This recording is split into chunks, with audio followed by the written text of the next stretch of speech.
24 tenemos en este momento a Ito Bisonó, ministro de Industria. Juanito, buenos días, bienvenido. Muy buenos días, un placer para mí estar aquí con ustedes temprano en la mañana. Nosotros suponemos que el sector de la MIPYME, el sector industria, jugó un papel importante al momento de conformar este proyecto de reforma fiscal que ha presentado el gobierno, ¿verdad? Bueno, lo primero es que es un proyecto que manda la Estrategia Nacional de Desarrollo. O sea, es un proyecto siguiendo las leyes y mirando hacia el futuro de la República Dominicana. El presidente ayer lo dijo muy claro, es una responsabilidad que él ha asumido mirando hacia el futuro. Lo otro es que antes de nosotros presentar el proyecto de ley se pensó, bueno, ¿cómo llegamos nosotros a presentar el proyecto de ley? Por eso se presenta una ley donde se pone tope al endeudamiento, tope al gasto, de eficiencia fiscal. Y luego, lo que ya todos conocen, de que se presenta también una reducción del Estado, que puede ir creciendo incluso, donde se elimina ministerio, donde se refunden instituciones que se solapan y que duplican funciones. Y luego se presenta una reforma que en principio el año 2021 se planteaba con una necesidad de 200.000 millones de pesos y que ahora estamos hablando de 122.000 millones y que se busca el apoyo de los sectores que pueden entender y que pueden además llevar la carga que esto significa. Entonces ahí, Dani, viene lo otro. ¿A cuáles sectores se pueden incentivar y proteger de lo que conlleva una reforma? Porque una reforma conlleva 2 o 3 meses, un trimestre de cierto freno y luego va acelerando hasta que quizás al año ya comienza a tener todo el músculo. Eso lo vemos en las reformas anteriores de la República Dominicana y de otros países. Ahora, en lo que corresponde a la MIPYME, que de acuerdo al último estudio que se hizo con el Banco Central, con más de 400.000 encuestas, nosotros tenemos un tejido de un 98% de pequeñas, micro, medianas empresas.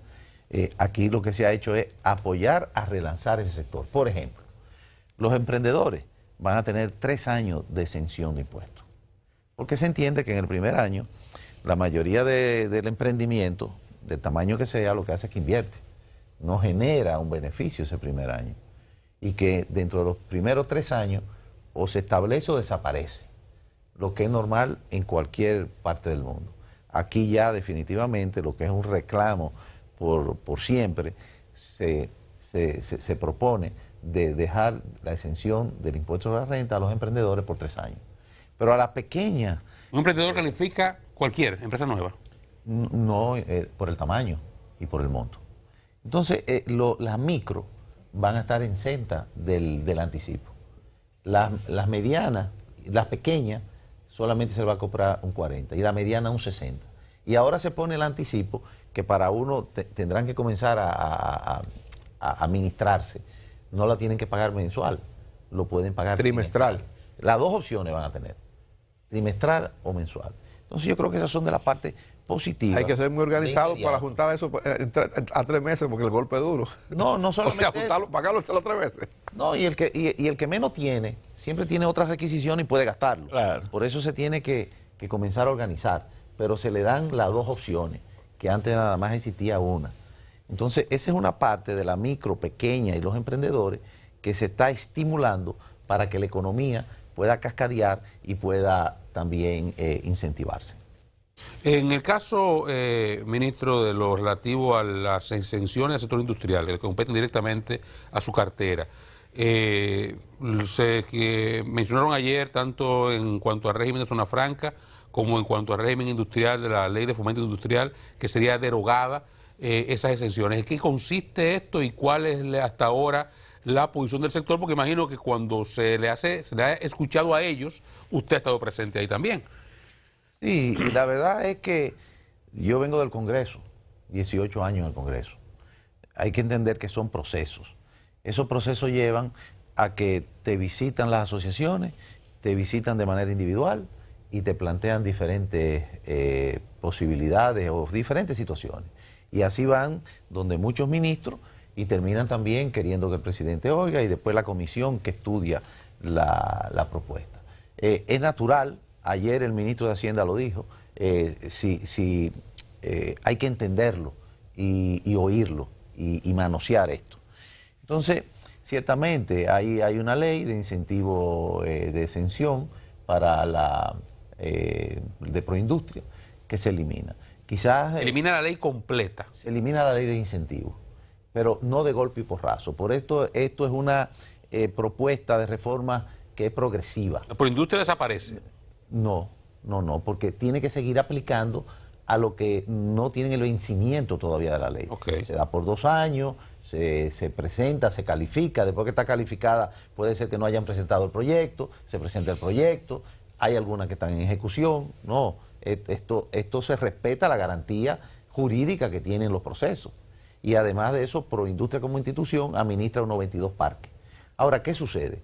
Que esos incentivos, y por eso se llaman incentivos, se dan para que comience, funcione, se establezcan, se fortalezcan, y después que están fortalecidas, bueno, pues ya, tú no puedes justificar una exención para que gane más dinero del que naturalmente está ganando, porque incluso es una competencia desleal. Entonces, eso se ha visto de esa manera. ¿Y cuál es A algunos de nosotros nos hubiera gustado más la administración de la ley diferente, pero se ha decidido de esa manera. ¿Cuál es la posición de la AIRD sobre esto? A la IRD, que ha conversado muchas veces con nosotros, le preocupa y va a plantear su propuesta. Yo decía hace un momento, ministro, que me gustaría ver lo que procura el gobierno recaudar con cada parte.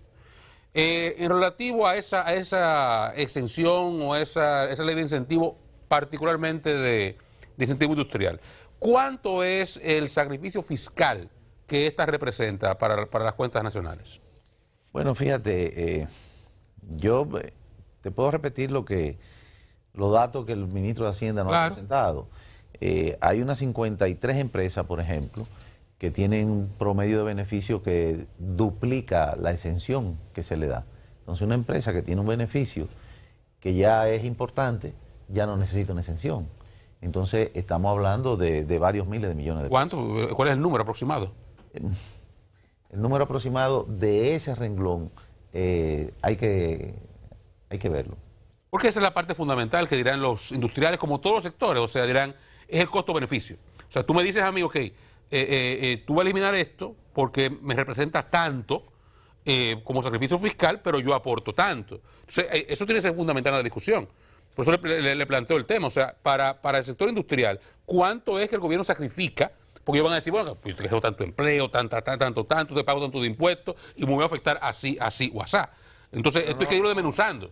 Claro, mira, nosotros tenemos muy buenas relaciones con el sector industrial. Incluso parte del éxito de lo que hemos tenido como desarrollo es la alianza entre todos los sectores. Incluso se plantea desde el inicio de gobierno con el decreto 588-20. Y por eso nosotros no quisiéramos que nadie se sienta que es cargándole o buscando del manejo y del resultado de sus industrias. Pero específicamente tu respuesta, 53 industrias con un promedio de 850 millones de pesos de exenciones anual cuando tienen beneficios importantes. Promedio, 53 por 800, entonces, ¿cuántos? Eso no se puede seguir viendo. Ministro, cafecito Santo Domingo, café del bueno. E insisto en la observación de ayer, usted que ha estado manejando el tema como equipo de gobierno, estaba ayer en la presentación acompañando al presidente de la República. Gracias. El ministro de Hacienda decía que se ha conversado con todos los sectores. Y yo le pregunto a usted, ¿qué tan franca, qué tan amplias han sido esas discusiones? ¿Qué tanto puede recoger la propuesta del gobierno algún tipo de entendimiento previo con el sector empresarial?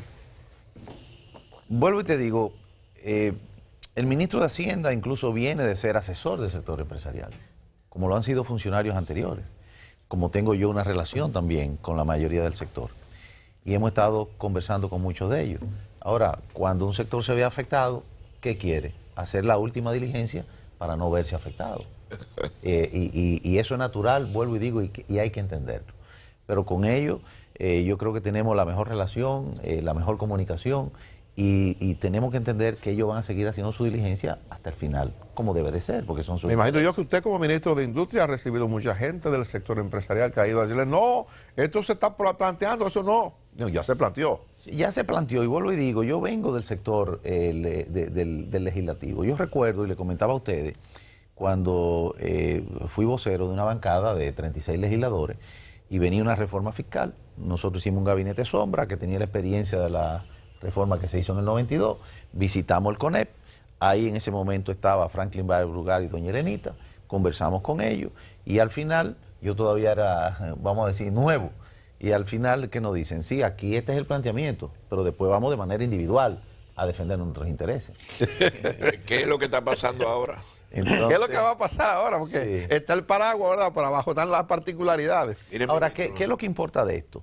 Que además de la reforma, y hablábamos de la MIPYME, lo que se está haciendo también es un planteamiento donde se va a subir el salario mínimo de público de 10.000 a 15.000. Se van a aumentar el dinero que se le entrega al sector municipal en un 50%. O sea, un ayuntamiento que recibía 100 millones de pesos, San Juan de la Maguana, La Mata y Farfán, va a recibir el doble de lo que recibía de parte del Estado. Se va a sentir de una manera importante la presencia de la municipalidad. Si nosotros queremos resolver los problemas que tenemos hoy con el flujo vehicular, por ejemplo, para hacer el tranvía que se está planteando de la ciudad a Santo Domingo Este y hasta Boca Chica, hay los recursos para hacerlo, y para hacerlo además en el tiempo adecuado, porque tú lo puedes comenzar a hacer, pero tardar 10, 15 años no es lo eficiente para hacerlo adecuadamente. Si nosotros queremos tener más seguridad, que en todas las encuestas ya no es la canasta básica, sino la inseguridad lo que marca. Si tenemos que tener más policía, mejor equipamiento, mejor pago, tenemos que tener dinero para poderlo llevar. Si queremos tener más servicios médicos actualizados, eficientes, esos recursos tienen que estar ahí. Y lo que el presidente ha querido hacer, fíjense que el presidente no se reelige. El presidente pudiera tratar de conservar el activo de simpatía político que puede tener y no cargar con medidas que transitoriamente pudieran ser odiosas y que con el tiempo entonces va a pasar lo que siempre pasa. Entonces yo creo que hay que ver la reforma que se está planteando, y que le comentaba que anoche yo veía buscando referencias de personas que para mí fueron funcionarios que hicieron una labor adecuada, y veía por ejemplo los videos de Guarocuya, de Reyes, el que era Luis Reyes, el que era tesorero, director de presupuesto, director de presupuesto, de Germania, de Juan Ariel y del mismo presidente Danilo Medina o de Leonel Fernández cuando hicieron algunos parches que llevaron al Congreso. Las justificaciones de cómo un Estado, de cómo un gobierno, de cómo se tiene que buscar los recursos para poder administrar. No busque muchos videos, porque usted va a encontrar videos de Luis Abinader diciendo que no son necesarios los impuestos. Lógico. Se va a encontrar videos de José Rijo Prevó diciendo que no es necesario los impuestos. O sea, que esto es... El problema de esto es la sillita, es la guitarra y el violín. El problema Ese es el problema de esto. Son como los modelos económicos. ¿A quién tú respondes?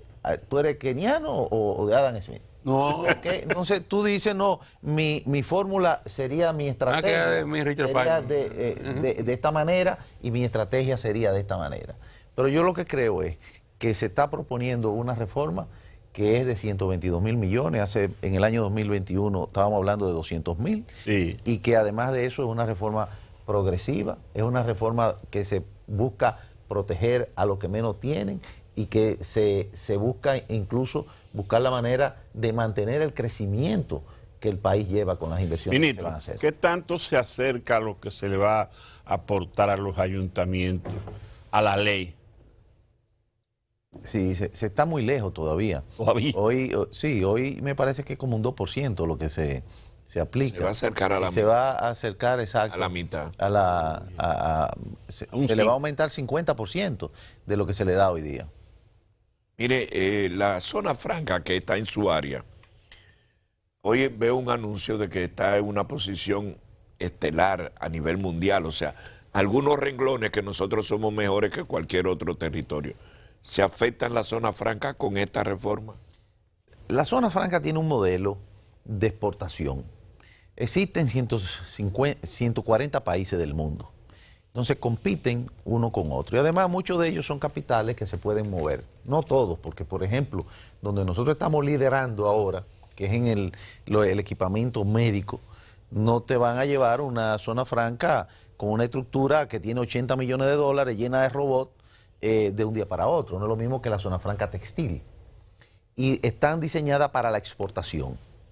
Entonces, el ministro de Hacienda dice que cuando se coloca el producto de la zona franca en el mercado nacional, se estima que si fuera una industria nacional, estuviera pagando impuestos a la renta, ¿verdad? Y le calculan un 3.5%, una estimación. Se sube al 5%. O se le da la alternativa que declare como impuestos sobre la renta. Eso es lo que se ha hecho. En la zona franca va a seguir la misma competitividad y se va a seguir exportando. Se tocó también un tema de que los dueños de parques manejan el régimen de zona franca o las infraestructuras como un proceso de temas de bienes raíces o de alquiler. Y esto entra en discusión. Para mí ese es un proceso que se verá también a más largo plazo, porque no entra de inmediato. La mayoría de los parques que pagarían tienen exenciones todavía de 10 años, que no sería el año que... durarían 10 años le falta, lo que le queda, con esas exenciones, y que habría que ver también lo que Oscar preguntaba en principio, qué es el aporte. Porque lo de Proindustria pagarían, lo que son ONG que no dan dividendos sí pagarían, lo que es el del Banco Central, que es el de San Isidro, sí pagarían, porque no reparten dividendos, ¿verdad? Entonces, estas son cosas que yo creo que también el ministro de Hacienda ayer contestó, y el mismo presidente, de que no están blindadas. El presidente ha dado muchos ejemplos de que cuando hay que discutir hasta el final o ver algunas cosas, se conversa y se revisa. Pero el proyecto va al Congreso hoy, Hito. Le pregunto justamente en eso último que acaba de decir. El gobierno está haciendo una ruta por la publicación que se hace hoy en uno de los diarios donde el gobierno está explicando, tratando de hacer un esfuerzo de persuasión con la población para que la gente entienda el porqué de la reforma y la utilidad de la reforma. Yo le pregunto, el asunto va al Congreso en el día de hoy. ¿Qué espacio han dejado ustedes para conversación? ¿Será solo en el Congreso? ¿Cómo han planificado discutir los puntos en los que algún sector que se sienta afectado entiende que debe ser escuchado y que su planteamiento tienen que escucharlo el gobierno o el equipo de gobierno para poder hacer algún tipo de cambio, para poder lograr alguna mejoría dependiendo del sector que se esté quejando? Sí, vuelvo y te digo, yo mismo lo he recibido. Yo mismo he estado en discusiones y en reuniones donde ha estado el ministro de Hacienda, donde ha estado también el presidente, pero cada cual individualmente quiere hacer su planteamiento y también lo quieren hacer por instituciones que lo agrupa. Pero en el Congreso siempre hay un espacio. Ese es el Congreso. En el Congreso pasará en el Senado, irá a comisiones, pasará a la Cámara, irá a comisiones. Indudablemente, en esto tiene que haber también un tiempo.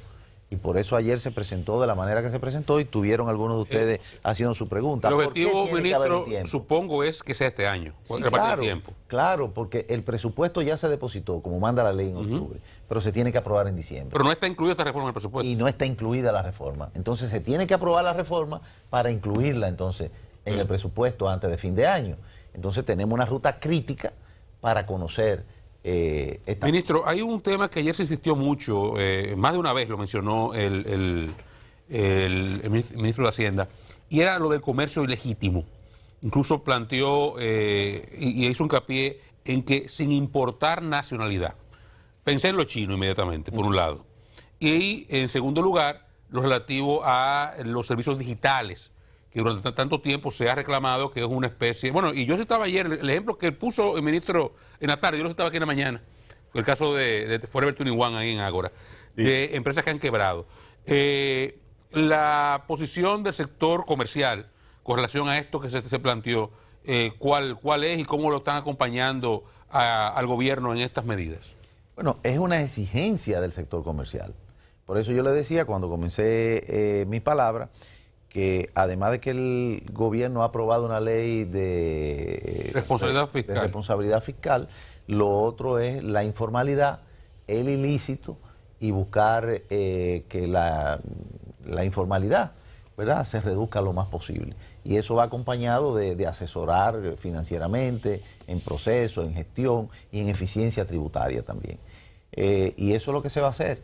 Todos nosotros sabemos que hay un comercio que yo diría que es una estrategia geopolítica, no solamente local, que impacta a la República Dominicana, que se ha visto en Perú, que se ha visto en España, con respecto a otros nacionales, pero también están los mismos dominicanos que o buscan la manera de no actualizarse o sencillamente no están en los regímenes formales. Aquí, por ejemplo, 3 calles en un par de barrios aquí, que no voy a mencionar el nombre para no estigmatizar a nadie, que todo el mundo sabe cómo se pagan en efectivo y con facturitas que dan así en la mano. Y hay chinos dominicanos, y haitianos, y por eso de meterse en 2 calles aquí. El mejor ejemplo que cerca de donde está la Cámara de Cuentas. Mejor ejemplo que nosotros tenemos es que en apenas 4 años, con el combate a los ilícitos, por ejemplo, de los cigarrillos, con el combate a los ilícitos de los medicamentos falsos, con el combate a los ilícitos del alcohol, el ron adulterado. Del ron adulterado, en principio por metanol y luego por los alambiques rurales, se ha podido combatir, eficientizar y recaudar hasta un 30% con la formalización de la importación en el caso de los cigarrillos. Entonces, de eso que se está hablando, enfocarnos más en la eficiencia tributaria y en lo que tiene que ver en el combate a los ilícitos y a la informalidad. Usted me escuchó hace un momento, usted estaba ahí cuando yo me refería al final del pasado segmento a la reforma de Duque. Usted conoce bien al presidente Duque de Colombia. Estuvo con nosotros aquí la semana pasada y viene ahora el 28. Estaba hablando de la economía naranja, que está grabada aquí. Todas las sesiones del ITEVI se van todito para adentro. No, eso va con las pymes y con los emprendedores. No, y toda la economía naranja, y todo lo que es espectáculo, todas esas cosas que estaban exentos van grabados. Y qué bueno, estoy de acuerdo con eso.